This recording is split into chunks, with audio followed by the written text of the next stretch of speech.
अस्सलामुअलैकुम। आज think out of the box series का एक बहुत ही इम्पॉर्टेंट वीडियो है और ये हमारे देश में जो एक डेमोक्रेटिक प्रोसेस चल रहा है, जिसमें अब हम आने वाले टाइम में यानी अप्रैल और मई में एक इलेक्शन में मोड में कंट्री जा रहा है और देश की जो जनता है, देश के जो सिटीज़न हैं, वो अपनी सरकार चुनने जा रहे हैं और इससे जुड़ा हुआ इंटरेस्ट देश के हर उस नागरिक में है जो देश से प्यार करता है, जो देश की अपनी सरकार से प्यार करता है और इस बदलाव में अपनी हिस्सेदारी पार्टिसिपेशन चाहता है। हम आज जो चर्चा करने चल रहे हैं वो ये देखने की कोशिश करेंगे कि क्या पिछले कुछ दिनों के अंदर लगभग 10 से 15 दिन फोर्टनाइट के बीच में क्या देश का जो पॉलिटिकल एनवायरनमेंट है वो कुछ चेंज हुआ है? क्या अब ये जो करंट गवर्नमेंट है, क्या इसकी जो विनेबिलिटी चांसेस हैं वो हैम्पर हुई हैं? क्योंकि जिस तरीके से एक के बाद एक सुप्रीम कोर्ट के कुछ डिसीजंस आए हैं और जिस तरीके से सुप्रीम कोर्ट ने उस पर सरकार के अगेंस्ट जाकर के अपने जजमेंट दिए हैं या डिसीजंस लिए हैं, डेफिनेटली उसका एक इम्पैक्ट हुआ है और वो इम्पैक्ट गांव-गांव तक पहुंचा है। ऐसा सोशल मीडिया को अगर आप देखें तो वहां से भी रिफ्लेक्ट हो रहा है। जो हमारे इंडिपेंडेंट जर्नलिस्ट हैं वो भी इस चीज़ को पॉइंट आउट कर रहे हैं। इवन जिसे आप सो कॉल्ड गोदी मीडिया कहते हैं, जो कि मेन स्ट्रीम मीडिया है, वहां पर भी आपको कुछ अब इस तरीके के वॉइसेस मिलेंगी जो इस तरफ इंडिकेशन दे रही हैं कि डेफिनेटली जो एनवायरनमेंट है, जो पॉलिटिकल एनवायरनमेंट है, वो थोड़ा सा चेंज हुआ है और कांग्रेस अलायंस की जो विनेबिलिटी है वो उसके चांसेस अब पहले से ज़्यादा बेटर हुए हैं। क्यों? क्योंकि अभी अगर हम आज देखें, आज भी एक पोल सर्वे आया है। उस पोल सर्वे में ये बात आ रही है कि 19 अप्रैल को जो फर्स्ट फेज का लोकसभा का पोलिंग होगी, उसमें 106 सीटों में लगभग 55 सीट जो हैं वो जो है बीजेपी जीतेगी, एनडीए अलायंस, ऐसा उसमें प्रोजेक्शन किया गया है। और आप अगर कांग्रेस अलायंस को देखें तो 45, और ये वो जगह हैं जहां पर बीजेपी को बहुत अच्छा परफॉर्म करने की उम्मीद है। तो अगर इस तरीके के रिजल्ट आने जा रहे हैं तो डेफिनेटली जो एनवायरनमेंट है वो चेंज होने जा रहा है। ऐसा क्यों पॉसिबल हुआ? देखिए, 3-4 तेजी से घटनाक्रम हुए और वो उन्होंने पूरे देश की दिशा को बदला है, इससे आप इनकार नहीं कर सकते हैं। पहले अगर आप देखें इलेक्टोरल बॉन्ड के ऊपर जिस तरीके से सुप्रीम कोर्ट का स्टेट बैंक ऑफ इंडिया को डायरेक्शन हुआ, फिर स्टेट बैंक ने पहले मना किया कि वो डाटा भी प्रोवाइड नहीं कराएगा, जून तक दे पाएगा। फिर सुप्रीम कोर्ट ने उसे आदेश दिया कि नहीं, आपको इसे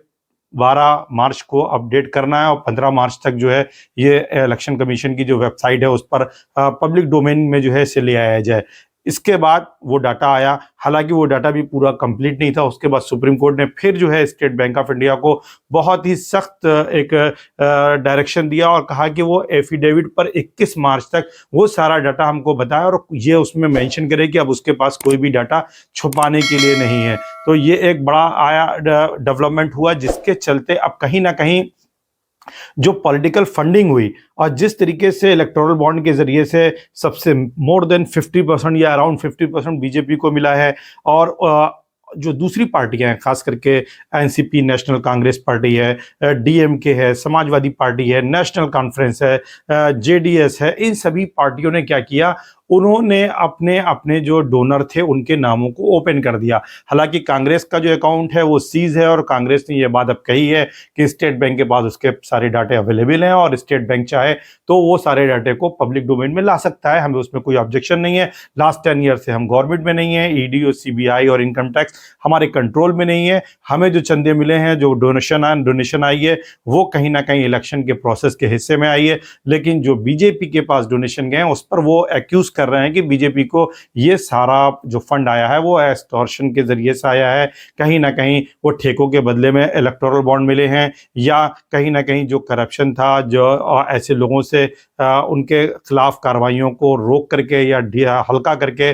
उनसे ये इलेक्टोरल बॉन्ड लिए गए हैं। कांग्रेस का ऐसा एलिगेशन है और अब ये चूंकि हमारे पास यूनिक जो आईडी है वो मिल जाएगी इलेक्टोरल बॉन्ड की, वो पब्लिक डोमेन में आ गई है 21 मार्च से, तो अब ये चीजें क्लियर हो जाएंगी और इसीलिए बीजेपी इसको अपोज भी कर रही थी। तो इसका एक नेगेटिव इम्पैक्ट ये है क्योंकि प्राइम मिनिस्टर का एक स्टेटमेंट था जो बहुत पॉपुलर रहा है, जिसके चलते लोगों के बीच में उन्होंने अपनी एक गहरी पैड बनाई कि मैं चौकीदार हूं, ना खाऊंगा ना किसी को खाने दूंगा। वो कहीं ना कहीं इम्पैक्ट होता हुआ उस पर दिखाई पड़ रहा है, एक डेंट उस पर आता हुआ दिखाई पड़ रहा है। ऐसा सोशल मीडिया पर लगातार अगर आप देखें, उसको आप फॉलो करते हैं तो आपको ये चीज़ें नज़र आएंगी। फिर दूसरा स्टेप क्या हुआ, सीएए जो सिटीजन अमेंडमेंट एक्ट था सिटीजनशिप का, उससे रिलेटेड हालांकि जब ये रूल्स लागू उसको इम्प्लीमेंटेशन किया गया तो जो रूल्स के फ्रेम होने थे वो रूल्स अभी भी फ्रेम नहीं हुए हैं। उसके लिए जो एक लॉजिस्टिक सपोर्ट चाहिए वो लॉजिस्टिक सपोर्ट भी नहीं है, क्योंकि डिस्ट्रिक्ट लेवल पर भी अभी इस तरह की कोई कमेटी नहीं है जो फाइंड आउट कर सके ऐसे लोगों को जिनको सिटीजनशिप दी जा रही है। फिर इसी तरीके से सेंट्रल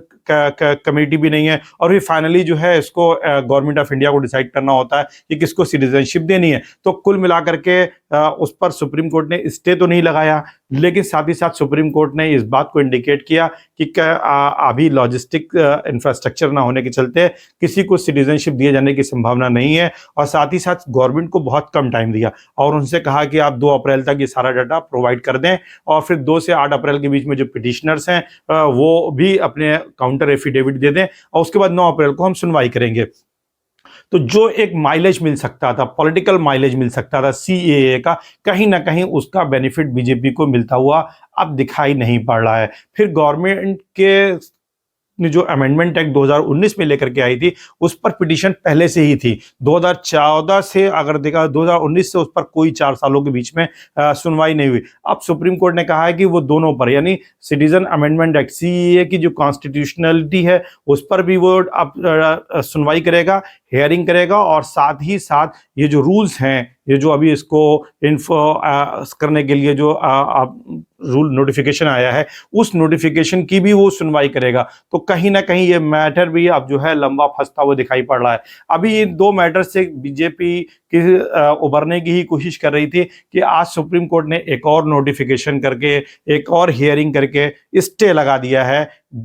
फैक्ट फाइंडिंग यूनिट के लिए। एक्चुअल में ये फैक्ट फाइंडिंग यूनिट के लिए पीआईबी ने एक नोटिफिकेशन जारी किया था जिसमें यह बताया गया था कि जो आईटी रूल 2021 के हैं उसके अंतर्गत अब जो भी फेक न्यूज़ होंगी उनकी फैक्ट फाइंडिंग की जाएगी, और फिर उसको सोशल मीडिया साइट पर जो उसके ओनर हैं उनसे कहा जाएगा कि इनको जो है डी लिस्ट कर दिया जाए, वहां से इनको रिमूव कर दिया जाए। लेकिन अब सुप्रीम कोर्ट ने कहा कि नहीं, right to expression, right to speech, इसका वायलेशन हो सकता है और ये काम हम करेंगे, देखेंगे कि किस तरीके से लोगों की जो फ्रीडम ऑफ स्पीच है उसको प्रोटेक्ट करना चाहिए, कैसे उसको अपहोल्ड रखना चाहिए, क्योंकि ये कॉन्स्टिट्यूशनल फंडामेंटल राइट है। अगर हम इसको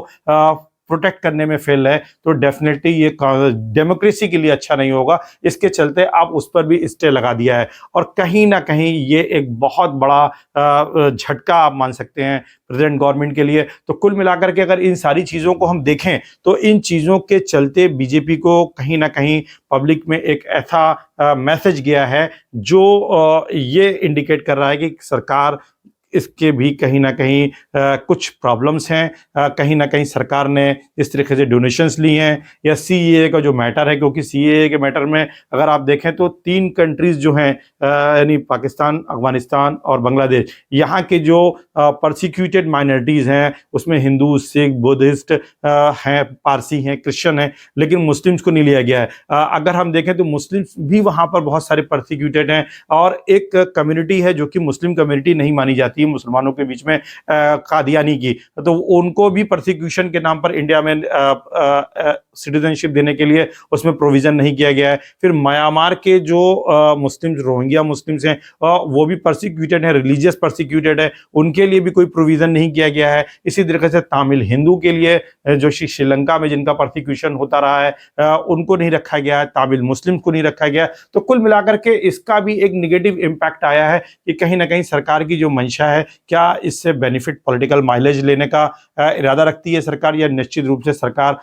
वाकई में ऐसे परसिक्यूटेड माइनॉरिटीज को जो है बेनिफिट पहुंचाना चाहती है। तो ये सारी चीजें जिनके चलते एक सिनारियो बना है, एक नया इन्वायरमेंट बना है, और इस इन्वायरमेंट में अब ये चीज देखने वाली है कि क्या वाकई में अब ये सरकार इलेक्शन जीत रही है। अगर जीत रही है तो बीजेपी क्या फुल मेजॉरिटी में आ जाएगी, जैसे कि 303 सीट्स उसकी लास्ट 2019 के इलेक्शन में थी। क्या बीजेपी अपने आप से खुद मेजॉरिटी लेकर के आएगी या एनडीए की मेजॉरिटी होगी, या एनडीए भी जो है 272 के उस मैजिक डाटे तक नहीं पहुंच पाएगा, और क्या कांग्रेस या किसी और लीडर के नेतृत्व में थर्ड पार्टी या जो इंडिया अलायंस है उसके नेतृत्व में कोई एक नई सरकार बन करके आने जा रही है। ये सारी चीजें देखने वाली हैं। हम आप लोगों के साथ टाइम टू टाइम डिस्कस करेंगे, और मैं 1-2 दिन में आपके साथ फिर एक नई वीडियो में डिस्कस करूंगा कि मायावती का जो रोल है, विशेष करके स्पेशली जो है उत्तर प्रदेश के इलेक्शन में, वो किस तरीके का होने जा रहा है, और ऐसी सिचुएशन में मुस्लिम्स का वोट पैटर्न क्या होना चाहिए, इस पर हम डिस्कस करेंगे। आप लोग भी कमेंट के जरिए से हमसे जुड़े। Thank you so much. अगर वीडियो अच्छा लगे तो लाइक और शेयर जरूर करें। अभी ये एक न्यूज़ स्टार्ट करी है, आप लोगों को अगर सपोर्ट मिलेगा तो डेफिनेटली ये जर्नी आगे तक जाएगी। हम आप तक क्वालिटी वीडियो लेकर के आएंगे ताकि जो कम्युनिटी है उसका बहुत ज़्यादा वेलफेयर हो सके, क्वालिटी आपके वीडियो आप तक पहुंच सके, आपके पास नेशनल और इंटरनेशनल इश्यूज की बेटर अंडरस्टैंडिंग हो सके, ताकि हम अपनी कम्युनिटी के जो इंटरेस्ट हैं उसको सेव कर सकें, प्रोटेक्ट कर सकें। Thank you so much.